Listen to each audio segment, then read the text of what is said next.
చీకటిలో నడుచు జనులు గొప్ప వెలుగును చూచుచున్నారు. మరణఛాయ గల దేశ నివాసుల మీద వెలుగు ప్రకాశించును. నీవు జనమును విస్తరింపజేయుచున్నావు, వారి సంతోషమును వృద్ధిపరచుచున్నావు. కోతకాలమున మనుషులు సంతోషించున్నట్లు, దోపుడు సొమ్ము పంచుకుని వారు సంతోషించున్నట్లు వారు నీ సన్నిధిని సంతోషించుచున్నారు. ఉద్యాన దినమున జరిగినట్లు వారి బరువు కాడిని నీవు విరిచి ఉన్నావు. వారి మెడను కట్టు కర్రను, వారి తోలువాని కొరడాలను విరిచి ఉన్నావు. యుద్ధపు సందడి చేయి యోధులందరి జోలను, రక్తంలో పొరలింపబడిన వస్త్రములను అగ్నిలో వేయబడి దహింపబడు. ఏలైనగా మనకు శిశువు పుట్టెను, మనకు కుమారుడు అనుగ్రహింపబడెను. ఆయన భుజము మీద రాజ్యభారమును. ఆశ్చర్యకరమును, ఆలోచనకర్త, బలవంతుడైన దేవుడు, నిత్యుడకు తండ్రి, సమాధానకర్తయకు అధిపతి అని అతనికి పేరు పెట్టబడింది. ఇది మొదలుకొని మితి లేకుండా దానికి వృద్ధియు క్షేమము కలిగినట్లు సర్వకాలము దావీదు సింహాసనము రాజ్యమును నియమించు.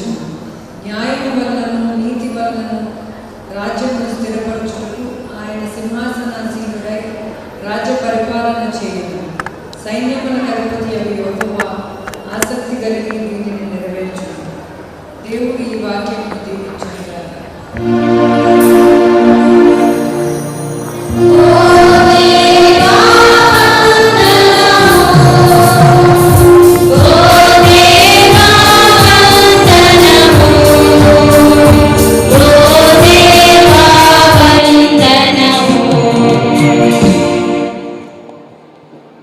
చంద్రబాబు నాయుడు గారు మీ అందరికీ తెలుసు, ఆయన ఎప్పుడు ప్రజల మనిషి, ప్రజల శ్రేయోభిలాషి గురించే ఆలోచిస్తాను.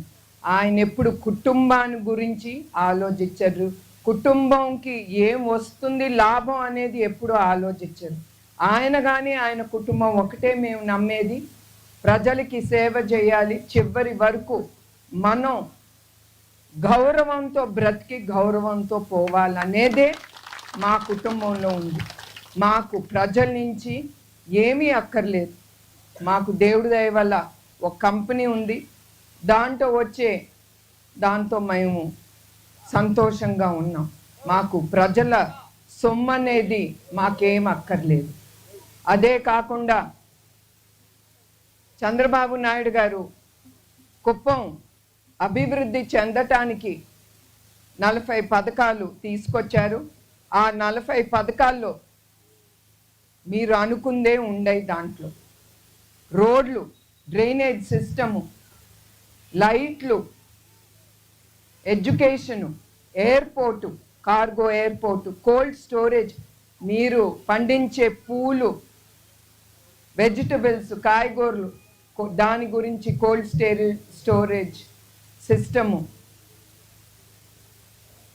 ఇప్పుడు రోడ్లు 5 సంవత్సరాలు ఏమీ చేయలేదు. ఆ రోడ్లు రిపేర్లు, ప్రతి ఇంటికి కొళాయి, డ్యాములు కట్టడం, చెక్ డ్యామ్స్ కట్టడం, ప్రజలకి నీరు అందుబాటులో ఉండటానికి. అట్లానే హంగ్రియనివా ఆ ప్రాజెక్టు జూలై కల్లా ఆయన పూర్తి చేస్తానని హామీ ఇచ్చారు.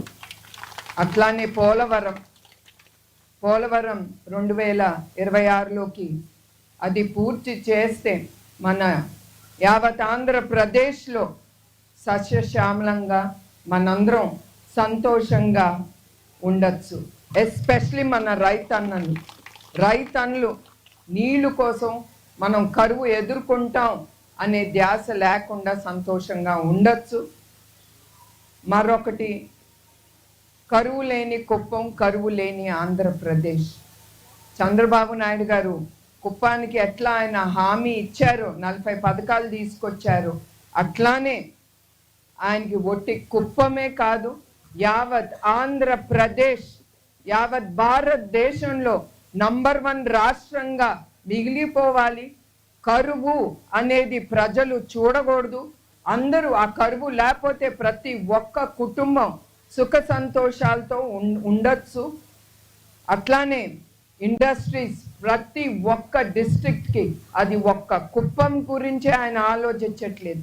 కుప్పంకి ఇంకొక 2-3 ఎక్కువ తీసుకొస్తారు, కానీ యావత్ ఆంధ్రప్రదేశ్లో ప్రతి డిస్ట్రిక్ట్కి ఎన్ని ఇండస్ట్రీస్ ఆయన తీసుకురాగలరో అన్ని ఇండస్ట్రీస్ తీసుకొస్తే మీ బిడ్డలు ఇతర రాష్ట్రాలకి వెళ్ళక్కర్లేదు, మీతో పాటు ఉండి అమ్మ నాన్నలతో భార్యలతో ఉండి వాళ్ళు సుఖ సంతోషాలతో ఉండొచ్చు.